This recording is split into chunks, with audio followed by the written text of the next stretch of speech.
There was a night when everything felt broken.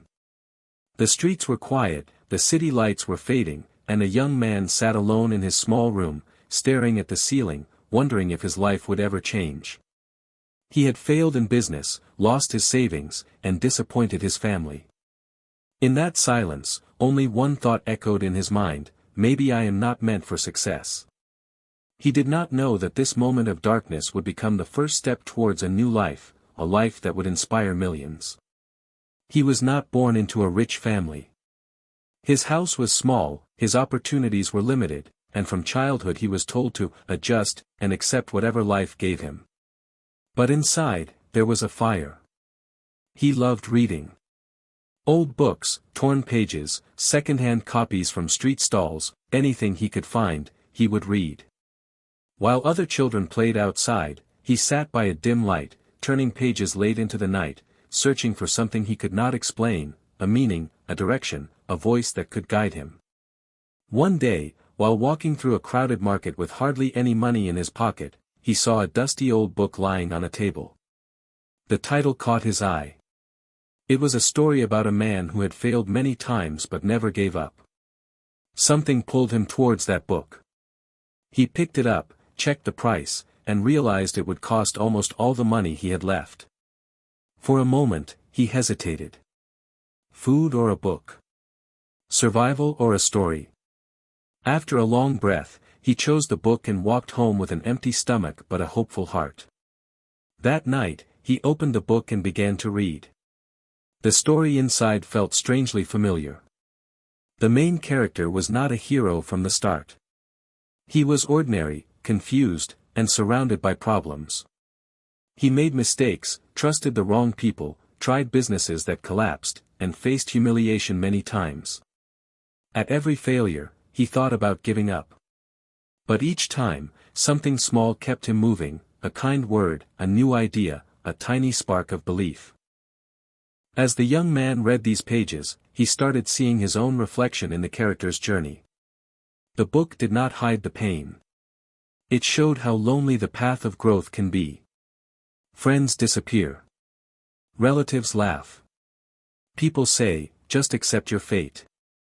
Yet the main character in the book kept going. He woke up early, worked hard, learned new skills, prayed, reflected, and kept his heart open to change. The more the young man read, the more he felt a shift inside him. He realized that failure is not a signal to stop, it is a test to see who truly wants to rise. Days turned into weeks. Every evening, after facing the harsh realities of his own life, the young man would return to that book. It became his silent teacher, his secret companion, his mirror. He underlined sentences, paused at certain paragraphs, and closed his eyes to imagine the scenes. When the character lost everything and still stood up again, the young man felt tears in his eyes. If this character could transform his life, why couldn't he? One particular night, as rain tapped against the window, he reached a chapter that changed everything. It described the moment when the character, after countless failures, finally understood the real problem. It was not the world, not the economy, not luck, not other people. The real problem was his own belief that he was a victim. As soon as he stopped thinking of himself as helpless and started seeing himself as responsible for his choices, his life slowly began to turn around. Those words sank deep into the young man's heart. He closed the book and looked at his own life. Yes, he had failed. Yes, people had betrayed him. Yes, life had been unfair. But had he truly given his best? Had he learned from his mistakes? Or had he simply sat in his pain, waiting for a miracle without changing his actions? That night, for the first time, he stopped blaming others and started asking himself hard questions. The next morning, he woke up earlier than usual. The same small room, the same problems, the same reality, but something was different inside him. He took a notebook and wrote down 3 things: what he was good at, what he loved to do, and what the world needed. He realized he had a gift for understanding people, explaining ideas, and telling stories in a simple way. He had done it all his life without noticing, helping friends, encouraging others, explaining chapters from books. Slowly, a new idea started forming in his mind. What if he could take what he learned from books and life, and share it with others through stories? Not big speeches, not heavy lectures, but simple, relatable stories that touched the heart. He did not have much, but he had his voice, his mind, and that one book that had changed his thinking. He decided that from that day, he would treat his life as a story still being written, not one that had ended. He went back to the book and read how the main character started again from zero. No capital, no big contacts, no special support, only clarity, consistency, and courage. He saw how the character broke down his dream into small steps. Learn one new skill. Help one person. Finish one task every day. Slowly, small efforts became big changes. The young man adopted the same method. Every day, he chose one thing to improve: his speech, his knowledge, his discipline. Of course, it was not easy. Some days he felt strong and inspired, other days, he felt tired and hopeless. There were nights when his old fears returned. What if I fail again? What if people laugh at me? What if I do all this and nothing changes? In those moments, he would pick up the book, open a random page, and read a few lines. Again and again, the story reminded him, growth is slow, but every step counts. Months passed. Outside, nothing looked very different. He was still in the same room, with the same basic life. But inside, he was not the same person. His thoughts were sharper, his heart more patient, his spirit more determined. He had stopped chasing quick success and started focusing on becoming a better version of himself. He no longer waited for motivation, he built routines.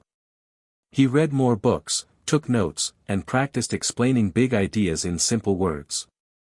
Then one day, an opportunity appeared. A local community center needed someone to speak to young people about failure and hope. Someone who knew what it meant to struggle. At first, the young man was scared. Me? I am still figuring out my own life. How can I speak to others? But then he remembered the book. The hero in that story had also started before he felt ready. Courage, he realized, is not the absence of fear, it is the decision to move forward even while being afraid. He agreed to speak.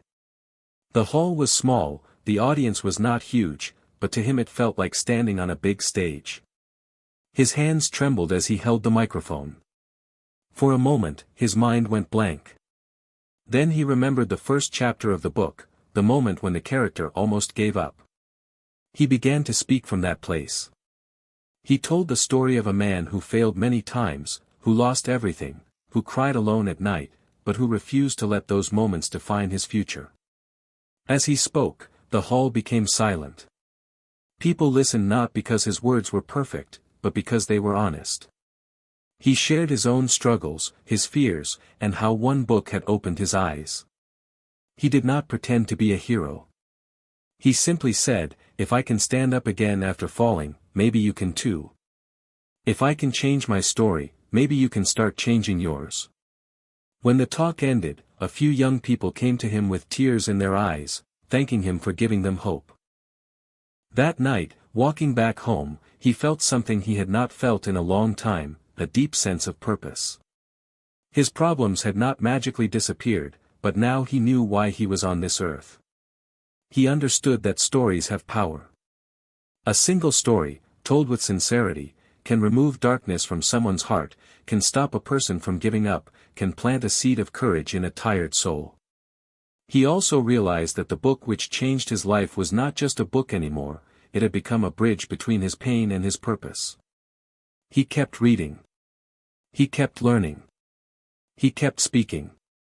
Sometimes to small groups, sometimes to just one person, sometimes only to his own reflection in the mirror. Each time he told a story, he became stronger. Each time he shared a lesson, he understood it more deeply himself. Slowly, doors began to open.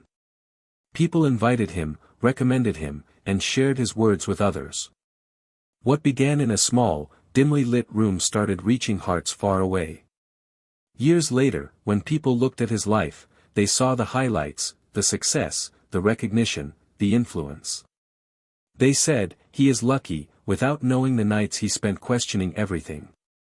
They said, "He was born talented," without seeing the countless hours he spent reading, practicing, and failing in silence. They saw the brightness of his present but not the darkness that shaped it. They did not know that at the center of his transformation was a simple, old book and a decision to change his story. If you go back to that first night, when he lay on his bed thinking of giving up, you would see a young man who felt empty and defeated. Yet in that same room, on that same table, lay the book that would unlock his destiny. The words on those pages did not give him money, status, or instant success. They gave him something far more powerful, a new way to see himself and his life. They taught him that failure is not the opposite of success, it is part of it. Today, when he meets someone who feels lost, he does not immediately offer solutions. He sits with them, listens to their pain, and then tells them a story. Sometimes it is the story from that book. Sometimes it is his own. Sometimes it is a blend of many journeys. But hidden inside every story is the same message: you are not finished. Your story is still being written. This page may be dark, but the book of your life still has many chapters left. He reminds them, gently, that they too have a choice. They can close the book and say, "This is it," or they can turn the page and see what comes next. They can hold on to old beliefs that keep them stuck, or they can open their hearts to new ideas, new habits, and new courage. He tells them that transformation rarely happens in an instant. It happens slowly, as the mind changes, as the heart softens, as actions shift. In quiet moments, when he is alone again, he sometimes picks up that same old book. The cover is worn, the pages are yellow, and some lines are underlined so many times that the ink has bled through. He smiles, knowing that the story inside has now merged with his own. He no longer reads it to escape his reality. He reads it to remember how far he has come and how powerful a single decision can be. And somewhere out there, maybe in a small room, another person sits feeling broken and tired, wondering if life will ever change. On a shelf or in a box, there might be a book waiting for them, a story ready to whisper, "You are not alone. Others have walked this path. You can rise too." Maybe one day, that person will also choose a story over their fear, a lesson over their comfort, and a new beginning over their despair. In the end, this is not just the story of one young man or one book. It is a reminder for anyone listening that often the turning point is quiet and simple. It may be a page you read, a sentence you hear, a story you relate to.